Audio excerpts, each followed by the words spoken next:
अस्सलाम वालेकुम, मैं मोहम्मद वक़ार अहमद, न्यूज़ 13 तेलंगाना हैदराबाद से।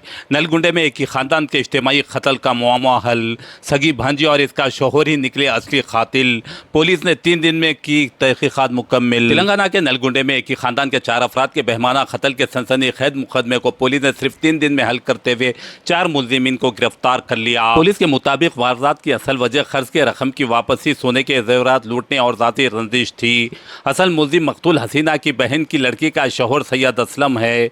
जिले एसपी शरद चंद्र पवार ने बताया कि मरकजी मुलजिम सैयद असलम, इसकी बीवी तबस्सुम जो मकतूला हसीना की भांजी है, मोहम्मद सोहेल और हनुमंत कुमार को गिरफ्तार करके रिमांड पर जेल भेज दिया गया। कत्ल की असल वजह माली लेन देन का तनाज़ा था। हसीना ने 1 साल कबल असलम को 1 लाख रुपए खर्च दिए थे। बाद में मजीद रकम देने से इनकार करते हुए पुराना खर्च वापस मांगा, जिस पर असलम और तबस्सुम ने इंतकाम की मनसूबाबंदी की। पुलिस के मुताबिक असलम ने यूट्यूब से तरीका सीख कर 20 तारीख की सुबह पहले हसीना, फिर सुल्तान और मुजम्मिल को कत्ल किया। इसके बाद पलंग के नीचे छुपी 14 साल अफरा को भी बेदर्दी से कत्ल कर दिया। वारदात के बाद मुलजिम घर से 5 तोले सोना, नकद रकम और जायदाद के दस्तावेजात लूट लिए। वारदात के बाद मुलजिम सोना पिघलाकर अपने एक दोस्त की मदद से हैदराबाद के सुनार के पास सोना गिरवी रखा और तकरीबन 5,30,000 रुपए हासिल किए। इस इज्तिमाई सनसनीखेज कत्ल की वारदात के बाद पुलिस की 7 खुसूसी टीमों ने तकनीकी शवाहिद की मदद से मुलजिमान को नरकटपल्ली फ्लाईओवर के करीब गिरफ्तार कर लिया। मुलजिम असलम की निशानदेही पर सोना गिरवी रखने में मदद करने वाले उसके दोस्त के अलावा गिरवी रखने वाले सुनार को गिरफ्तार कर लिया। मुलजिमिन के कब्जे से 30,04,000 रुपए नकद रकम, एक महिंद्रा मराजो कार, कत्ल में इस्तेमाल होने वाला चाकू, 3 मोबाइल फोन्स और पिघलाया गया 5 तोले सोना बरामद कर लिया। సుమారు 6 గంటలకి మనకి ఒక 100 డైల్ వస్తుంది. నల్గొండలో ఈ కాలనీలో బాగా స్మెల్ వస్తుందని చెప్పి మనము ఇమ్మటే మన వాళ్ళు వెళ్ళి రెస్పాండ్ అయ్యేసరికి చూస్తే ఒక 4 డెడ్ బాడీస్ మనకి ఆ ఇంట్లో దొరుకుతాయి. ఆ డెడ్ బాడీస్ కూడా బాగా డీకంపోజ్ అయ్యి గుర్తుపట్టని స్టేట్లో ఉంటే మనం ఎమ్మటే బాడీని పోస్ట్ మార్టంకి షిఫ్ట్ చేసి బేస్డ్ ఆన్ ప్రిలిమినరీగా ఇంజురీస్, స్టాబింగ్ ఇంజురీస్ ఉన్నాయని చెప్పేసి మనం మర్డర్ కేసు రిజిస్టర్ చేయడం జరిగింది. ఈ మర్డర్ కేసుకి 4 బాడీస్ని కూడా మనం ఎవరు అని చెప్పేసి ఐడెంటిఫై చేసి చూస్తే వీళ్ళందరూ కూడా ఒకటే ఫ్యామిలీకి చెందిన వాళ్ళు ఉంటారు. హౌస్ ఓనర్ పేరు సుల్తాన్, వాళ్ళ వైఫ్ హసీనా, కొడుకు ముజామిల్, ఇంకా డాటర్ అపూరా. ఇప్పుడు ఈ సుల్తాన్ వాళ్ళ ఫస్ట్ వైఫ్ కోవిడ్లో చనిపోయిన తర్వాత ఇప్పుడు ఈ అమ్మాయి హసీనాని పెళ్లి చేసుకుంటాడు. హసీనానికి కూడా ఈ 3rd మ్యారేజ్. అయితే ఈ 4 బాడీస్ ఐడెంటిఫై చేసిన తర్వాత మనం ప్రత్యేక బృందాలు 7 teams, CCS, Nalgonda 1 town, rural అన్ని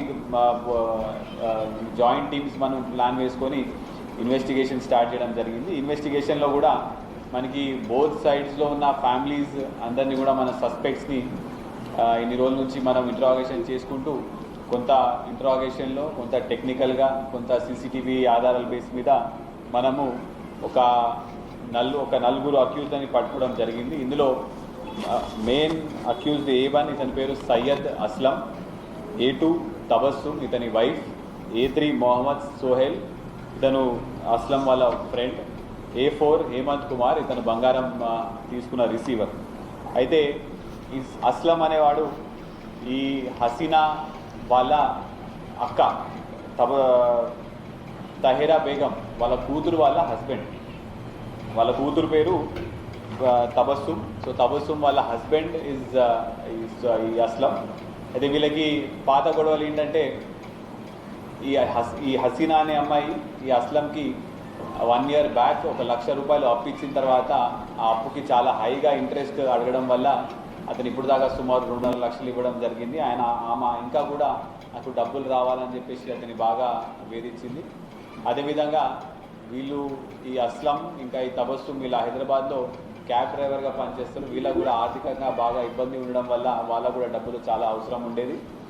అదేవిధంగా ఈ తబస్సుమ్ వాళ్ళ మదర్ అంటే ఇప్పుడు హసీనా వాళ్ళ అక్క 2013లో ఒకసారి ఈ హసీనా మీద FIR రిజిస్టర్ అయితే ఈమె కూడా వాళ్ళ మదర్ కూడా జైలుకి వెళ్ళడం జరిగింది. సో అప్పటి నుంచి కూడా ఈ తబస్సుమ్ మా అమ్మ ఈ హసీనా వాళ్ళకి జైలుకి వెళ్ళిందని చెప్పి కక్ష కూడా పెంచుకోవడం జరిగింది.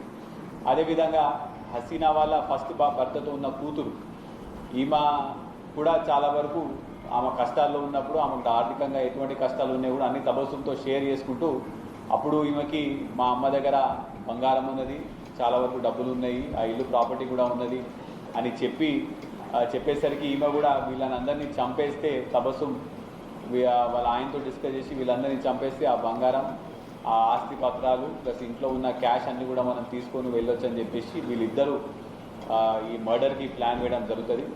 అయితే మర్డర్ కూడా ఎలా చేసిరంటే ఈ అస్లం హైదరాబాద్ నుంచి బయలుదేరి సుమారు 7:30 ఆ ప్రాంతానికి 7:30 ప్రాంతానికి మన నల్గొండకు వస్తాడు. వచ్చిన తర్వాత వీళ్ళకి ఫోన్ చేసి పీర్ల పండుగ ఉంది కాబట్టి నేను హైదరాబాద్ నుంచి ఇక్కడికి వచ్చినాను, ఈ రాత్రి మీ దగ్గర మీ ఇంట్లో పండుకోవచ్చా అంటే వాళ్ళు వద్దని చెప్పేసి ఫోన్ పెట్టేసి వాళ్ళు వద్దని చెప్తారు. దాని తర్వాత కూడా ఇతను ఒక 3-4 సార్లు వాళ్ళకి ఫోన్ చేస్తే కూడా వాళ్ళు ఫోన్ ఎత్తలేదు. అయితే ఇతను ఆ ఇంటి నుంచి గోడ దూకి రాత్రి సుమారు 1:32 టైంకి ఆ ఇంటి బయట వెయిట్ చేస్తాడు. పొద్దున 5 o'clockకి ఈ హసీనా బయటికి రాగానే డోర్ తీసి వాష్రూమ్, అంటే వీళ్ళ వాకిలిలోనే వాష్రూమ్ ఉంటుంది, ఇంటి లోపల ఉండదు, డోర్ తీసి బయట వాష్రూమ్కి రాగానే అతని దగ్గర ఉన్న కత్తి, మీరు ఆ కత్తి చూడొచ్చు, ఆ కత్తి తీసుకొని ఆమెను ఎమ్మటే మెడకాయ దగ్గర ప్లస్ నెక్ దగ్గర మెడకాయ అండ్ చెస్ట్ మీద కూడా స్టాబ్ చేయడం జరుగుతుంది. అయితే ఈమె బంగారం అంతా కూడా ఆమె డ్రెస్లో పెట్టుకుంటుందని చెప్పేసి డ్రెస్ ఎత్తుకుతే డ్రెస్లో ఏం దొరకదు. అయితే మళ్ళీ ఇంటి లోపలికి వెళ్ళే సమయానికి అదే సమయానికి వాళ్ళ ఆయన కూడా బయటికి కరెక్ట్ అదే టైంకి వాళ్ళ ఆయన కూడా బయటికి వస్తాడు. సుల్తాన్ వచ్చి ఇతని కర్రతో ఏదో ఒకటి బెదిరించి ప్రయత్నిస్తాడు. కానీ అది కాక అతని మీద కూడా అతని మూసి అతన్ని కూడా సుమారు ఒక 4-5 సార్లు గొంతు మీద స్టాబ్ పొడవడం జరుగుతుంది. ఈ గొడవ అంతా వినేటప్పుడు ఆ పిల్లగాడు ముజమ్మిల్ లేచి ఇంకా నిద్రలోనే బయటకు వచ్చే లోపల అతను చూసి వాళ్ళ అమ్మా నాన్నలు ఇద్దరు చంపేసారని చెప్పేసి అతని దగ్గర ఉన్న ఒక రాడ్ లాంటిది తీసుకొని వచ్చి అయ్యేటప్పుడు వీళ్ళిద్దరి మధ్యలో కూడా ఘర్షణ నడుస్తుంది. ఆ ఘర్షణలో అస్లంకి చెయ్యి దగ్గర ఒక కట్ అవుతుంది, మళ్ళీ కాళ్ళ దగ్గర కూడా కొంతవరకు కట్ అవుతుంది. కానీ ఆయన ముజమ్మిల్ ఇంకా చిన్నపిల్లోడు కాబట్టి అతన్ని ఓవర్ పవర్ చేసి ముజమ్మిల్ని గొంతు కోసి అతన్ని కూడా మెడకాయ దగ్గర స్టాబ్ చేయడం జరుగుతుంది. ఇదంతా అవ్వడం కూడా పాప అపూరా ఆమె ఇంట్లోంచి చూసింది. ఇప్పుడు ఈ అమ్మాయిని వదిలేస్తే మళ్ళీ ఈ అమ్మాయి సాక్ష్యం చెప్తే నేను ఇస్తా అని చెప్పేసి ఇతను మళ్ళీ ఇంటికి వెళ్ళి ఆ అమ్మాయి బెడ్ కింద దాచుకుంటే నిర్దాక్షిణంగా అమ్మాయిని బెడ్ కింద నుంచి లాగి మళ్ళీ ఆ అమ్మాయి గొంతు కోసి ఆ అమ్మాయిని కూడా చంపడం జరిగింది. ఇదంతా అయిపోయిన తర్వాత మళ్ళీ ఇంట్లో ఈ బంగారం ఇంకా డబ్బులు ఎక్కడ ఉన్నాయి, ఆస్తి పత్రాలు ఎక్కడ ఉన్నాయి కూడా వెతుక్కొని అతను మళ్ళీ అవన్నీ తీసుకొని మళ్ళీ బయటికి వాళ్ళ ఇంట్లో ఉన్న తాళమే చూసుకొని ఆ తాళం వేసి అతను అక్కడ నుంచి పారిపోవడం జరుగుతుంది.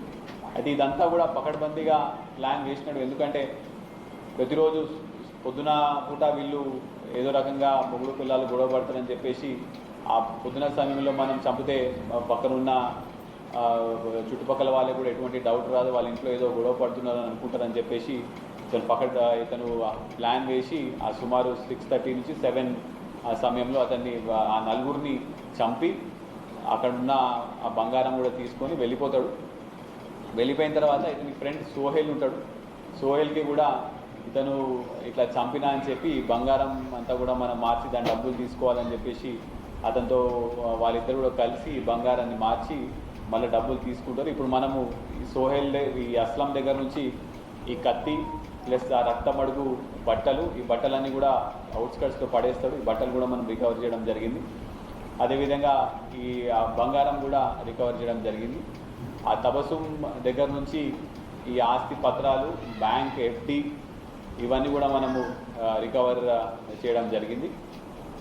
ఇదంతా కూడా మళ్ళీ వీళ్ళు ఏదో రకంగా నలుగురు కూడా చనిపోతే నింద మొత్తం వాళ్ళ కూతురు మీదకి వస్తుంది, మేము ఎలాగో బయట పడిపోతాం అని చెప్పి కూడా వాళ్ళ ఆ కోణంలో కూడా ఆలోచించుకొని ఇదంతా మర్డర్ వాళ్ళు ప్లాన్ చేసి డబ్బుల కోసం ఈ నలుగురు ఫ్యామిలీ మెంబర్స్ని కూడా చంపడం జరిగింది.